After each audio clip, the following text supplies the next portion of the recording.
Hi, ഞാൻ ഇന്ന് നാരങ്ങ ഒരു മിക്സ് വെറൈറ്റി അച്ചാറാണ് ഇടാൻ പോകുന്നത്. അതിന് വേണ്ടിയിട്ട് 8 നാരങ്ങ എടുത്തിട്ടുണ്ട്, ഒരു 14 ഈന്തപ്പഴം എടുത്തിട്ടുണ്ട്,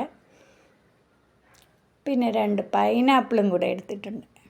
അപ്പോൾ എല്ലാം കൂടെ നമുക്കൊന്ന് അച്ചാറിടാം. അതിന് വേണ്ടി ഒരു ചീനച്ചട്ടി അടുപ്പത്തോട്ട് വെച്ചിട്ട് കുറച്ച് വെളിച്ചെണ്ണയാണ് ഒഴിച്ച് കൊടുത്തിരിക്കുന്നത്.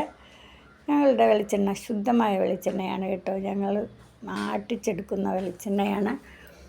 അതുകൊണ്ട് ഞാനെപ്പോഴും അച്ചാറിങ്ങനെയൊക്കെ ഇടണം കേട്ടോ.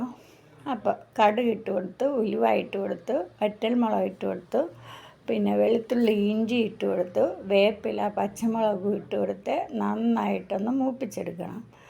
അതിന് ശേഷം കുറച്ച് മഞ്ഞൾപ്പൊടി ഇട്ട് കൊടുത്തിട്ടുണ്ട്, 3 സ്പൂണ് കാശ്മീരി മുളക് പൊടി ഇട്ട് കൊടുത്തിട്ടുണ്ട്, 2 സ്പൂണ് എരിവുള്ള മുളക് പൊടി ഇട്ട് കൊടുത്തിട്ടുണ്ട്. ഇനി കുറച്ച് എണ്ണ പോരായിരുന്നു, അതുകൊണ്ട് ഞാൻ കുറച്ച് എണ്ണ കൂടെ അങ്ങോട്ടേക്ക് ഒഴിച്ച് കൊടുത്തിട്ടുണ്ട്. അതിനുശേഷം ആ നാരങ്ങ അതിലോട്ട് ഇട്ട് നന്നായിട്ട് വഴറ്റി, അതിനുശേഷം കുറച്ച് വെള്ളം അതിലോട്ട് ഒഴിച്ച് കൊടുത്തിട്ടുണ്ട്. ഇനി അതൊന്ന് തിളച്ച് വരുമ്പോഴത്തേക്കും നമുക്ക് ആ പൈനാപ്പിളും കൂടി അതിലോട്ട് ഇട്ട് കൊടുക്കാം. കുറച്ച് ഉപ്പ് അതിലോട്ട് ഇട്ട് കൊടുത്തിട്ടുണ്ട്. എന്നിട്ട് നന്നായിട്ടൊന്ന് ഇളക്കി തിളച്ച് വന്നപ്പോൾ ആ ഈന്തപ്പഴം കൂടെ അതിൻ്റെ അകത്തോട്ട് ഇട്ട് കൊടുത്ത് ഇനി നമുക്ക് കുറച്ച് പഞ്ചസാര ഇട്ട് കൊടുക്കണം. ഒരു 3 സ്പൂൺ പഞ്ചസാരയാണ് ഞാൻ ഇട്ട് കൊടുത്തിരിക്കുന്നത്.